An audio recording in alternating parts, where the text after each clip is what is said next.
Bonjour Quentin. Bonjour Barbara. Ça me fait bien plaisir de te voir ici à Strasbourg. Mais moi aussi, ça me fait super plaisir d'être là. Alors, j'ai jamais fait d'interview en voiture dans une grande ville. Ah. Donc j'ai un petit peu peur question trafic, mais comme c'est toi qui vas beaucoup parler, ça devrait aller. Ça devrait aller, d'accord. Je vais essayer de pas trop parler quand même. Alors Quentin, pour te présenter en un mot, à ceux qui ne te connaissent pas encore, je dirais que tu es un entrepreneur, C'est ça. un jeune entrepreneur, qui a eu une idée fantastique, qui est celle de proposer une application de développement personnel. Absolument. Alors l'application, elle s'appelle Lobster, comme le homard. Peux-tu nous dire en quelques mots de quoi il s'agit? Donc cet outil, il permet d'avoir des exercices concrets, des vraies solutions pour se développer au quotidien, pour progresser, pour passer à un autre niveau. Ça part du constat qu'aujourd'hui le coaching c'est un outil qui est extrêmement nécessaire et génial pour progresser. Ouais. Le problème c'est que ça reste assez cher et surtout quand la séance de coaching est terminée, tu te retrouves tout seul jusqu'à la suivante. Il ne se passe plus rien. Qu'est-ce qui se passe entre ces deux Voilà, moments? c'est ça. Prenons un exemple concret. Moi, j'ai des problèmes de confiance en moi, Ouais. mettons. Qu'est-ce que cette application me permet sur cette thématique précise? Alors, ce qui est super sur cette application, c'est que nous, on n'est pas des experts du développement personnel. Alors, ce qu'on a fait, c'est qu'on a rassemblé des coachs. D'accord. Les coachs qu'on sélectionne, on parle de Michel Poulard, de Max Piccinini, qui sont des coachs qui maintenant sont reconnus. David Laroche aussi. Laroche, ouais. voilà, qui peuvent venir sur la plateforme, proposer des actions concrètes pour ta confiance en toi. Alors, par exemple, tu auras un coach qui va te dire, fais le singe dans la rue. Alors peut-être que c'est trop difficile pour toi, tu dis ah non je peux pas, j'ai besoin d'un niveau inférieur, alors on va te dire va demander l'heure à quelqu'un. C'est vraiment des actions qui sont très concrètes et si tu arrives à dépasser ce stade de la zone de confort, on en a parlé tout à l'heure d'ailleurs, ça va vraiment te permettre de progresser. Et c'est ce qu'un coach en fait va te dire. Donc le coach il va te faire passer à l'action. On est bien d'accord, cette application elle s'adresse à monsieur, madame, tout le monde, au grand public. Monsieur et madame tout le monde, sachant qu'il y a aussi un deuxième grand rêve dessus, c'est la question du bien-être au travail.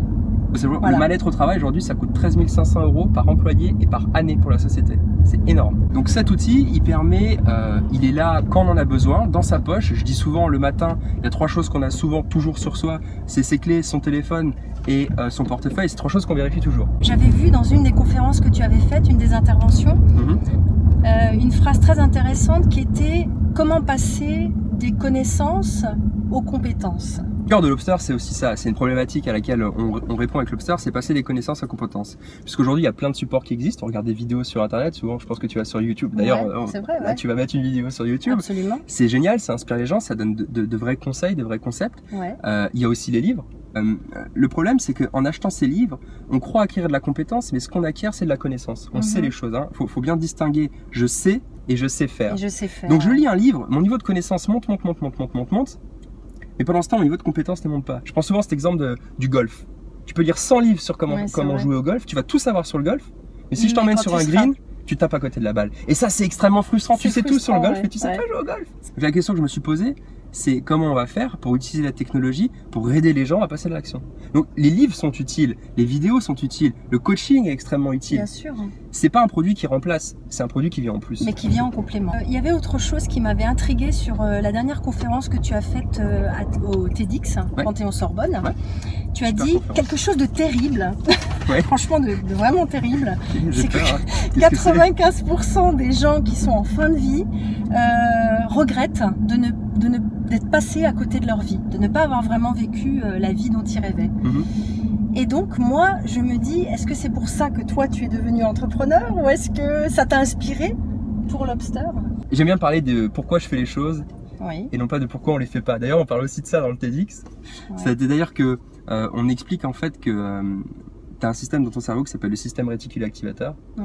Et ce système, en partie, son mode de fonctionnement, c'est qu'il ne comprend pas la différence entre la négation et pas la négation. Il y a un exemple type, c'est si je te demande de ne pas penser à un éléphant, à quoi tu vas penser? À un éléphant. À l'éléphant, c'est clair. Donc, pour répondre à ta question, pourquoi je suis devenu entrepreneur, c'est pas pour éviter de regretter ma vie, c'est pour être 100% certain d'en profiter à 100% et de faire les choses qui me tiennent à cœur. Et c'est vrai que la liberté qu'offre l'entrepreneuriat, la liberté, c'est une valeur très forte pour moi. C'est quelque chose d'important. Et puis surtout, la possibilité de vraiment créer des solutions qu'on pourrait voir, dont on pourrait avoir besoin dans la vie. Cette liberté était très importante pour moi. C'est une très jolie réponse. Merci. Alors Quentin, la nouvelle technologie, ça rend vraiment plus heureux? Moi j'en suis convaincu. Petite question finale. Non, j'en suis convaincu, les technologies, ça peut nous aider à rendre plus heureux. Au final, la seule clé, c'est nous-mêmes, on le sait. Ça ne veut pas dire qu'on n'a pas besoin d'aide, ça ne veut pas dire qu'il n'y a pas des solutions pour aller plus vite, ou aller mieux, ou plus justement. Hein, parce que la technologie, je le disais tout à l'heure, ça offre des solutions qui sont très rationnelles. Par exemple, on va utiliser des technologies qui sont sur ton téléphone pour savoir l'expérience que tu es en train de vivre maintenant. Là, ton téléphone, il sait que tu es en voiture, que tu es en train de te déplacer dans Strasbourg. Et grâce à cette info, je vais pouvoir te dire, tiens, tu es dans ta voiture, ok, mets le son à fond et chante. Chante pour monter ton niveau d'énergie. Ok. Là, la techno est très bien. Mais pour détecter des problèmes beaucoup plus personnels, on va être dans l'émotionnel, on n'y est pas encore. Non, donc encore. Ma réponse est à mi-mesure. Mais oui, la technologie peut nous aider à être plus heureux. Voilà. Mais seul, on n'y arrive pas. C'est certain. Seule la technologie, c'est pas la solution. Et ben, c'était le mot de la fin. Il est magnifique. Donc moi, je souhaite bon vent à l'application Lobster. Merci, Barbara. Merci, Quentin. Salut.